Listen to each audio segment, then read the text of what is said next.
கழுத்துல வீக்கம் வந்திருக்கு. இது தைராய்டு பிரச்சனையா? இதுக்கான உண்மையான காரணத்தை இப்போ சுலபமா தெரிஞ்சுக்கலாம். காய்டர் என்பது தைராய்டு சுரப்பி பெரிதாகி கழுத்துல வீக்கம் ஏற்படுவதை குறிக்கிறது. முன்னாடி அயோடின் குறைவு காரணமா காய்டர் அதிகமா வந்தது. இன்றைய காலத்தில் காய்டருக்கு முக்கிய காரணம் ஒரு ஆட்டோ இம்யூன் டிசீஸ், அதாவது ஹஷிமோட்டோஸ் தைராய்டைட்டிஸ். இது குறிப்பாக பெண்களுக்கு அதிகமாக வருகிறது.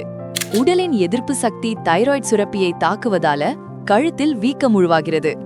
இந்த சூழலில் தைராய்டு ஹார்மோன் நிலை சிலருக்கு ஹையா இருக்கும், அதாவது ஹைப்பர் தைராய்டு. சிலருக்கு குறைவாக இருக்கலாம், அதாவது ஹைப்போதைராய்டு. அல்லது சிலருக்கு நார்மல் ரேஞ்சிலையும் இருக்கலாம், அதாவது யூதைராய்டு.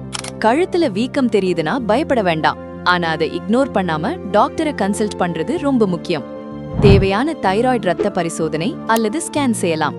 மருத்துவர் சொன்னால் மட்டும் மருந்து எடுத்துக்கோங்க. மேலும் ரெகுலர் ஃபாலோ அப் மிகவும் முக்கியம். இது போன்ற பயனுள்ள மருத்துவ தகவல்களை தொடர்ந்து பெற பேஜை ஃபாலோ பண்ணுங்க. தேங்க்யூ.